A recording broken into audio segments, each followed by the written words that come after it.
So shortly before I end up getting the custody of the kids, I met a woman named Ruby on Yahoo Chat, and we got to know each other for a couple months. She'd come down here to visit, and the first time went great. So the second time she came down and brought her daughter with her, and the woman that brought her, she was staying with her, and she's the same woman who actually ended her marriage. She had been married for over 15 years, and she had an affair with her husband. So she was actually living with the woman who had an affair with her husband. Weird. But anyway, whatever.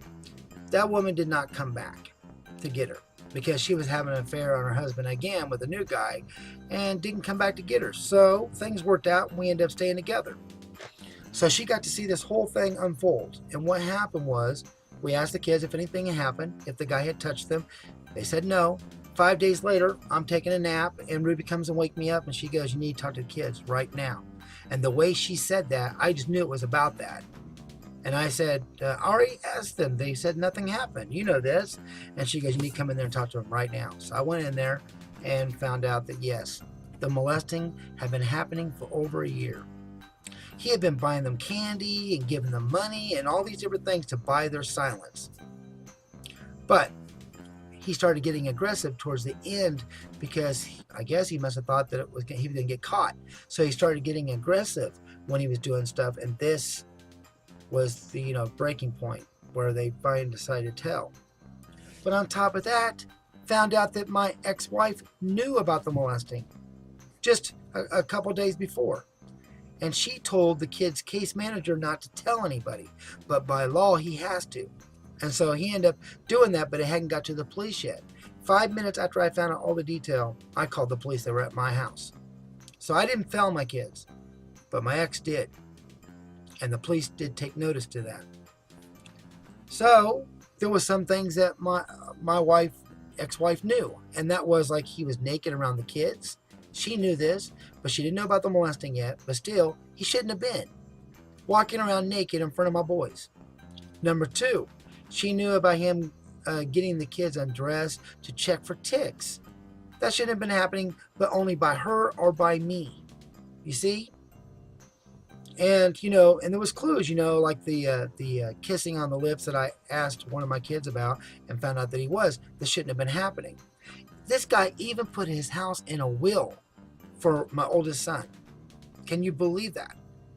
That when he dies, he gets it. And like I said, he had just gotten the paper for helping families and stuff. And look, we found out that he was actually a molester. He wasn't a sex offender because that didn't exist yet. And in 86, a 2-year-old and a 3-year-old. It was a big mess, guys. Really big mess. But on top of that, my ex had secretly took the kids around to meet him after we were told not to. She did that. So I got to find this out for my sons. So, I told the police and all that. Well, they were going to arrest her. They already arrested her on the abuse.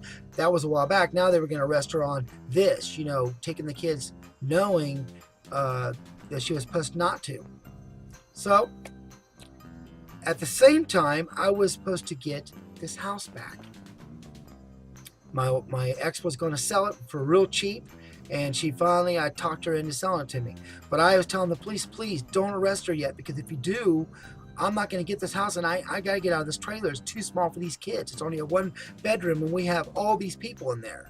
My girlfriend, her daughter, and my 3 boys, and me. And so they said, "I'm sorry, but we can't wait." So the next day, though, they called in the morning and said, "Okay, we will wait. But as soon as you guys are done signing the papers, it's done. We're going to arrest her." And so I had to pretend like everything was okay when I went to go sign those papers. And I signed them, and then she left, and shortly they were already waiting in their cars, and they ended up arresting. And they also arrested him. And he admitted it right away that he had been molesting him all that time and told the details. But he didn't tell all the details. Because when it went to court, he pleaded guilty. Okay, he didn't even fight it at all. But at the very end of the trial, when he got up, he turned around and went like that to my oldest son. It pissed me off. I wanted to hurt him so bad, but I had to protect my kids. And if I fucked up, then I was going to lose custody back to my ex. Oh, well, not my ex. Actually, they would have went into a group home, foster home, or whatever. So, I will tell you about the details about what was going on with the molester and the kids in the next video. Alright, thank you for watching. It's just me keeping it real. Bye.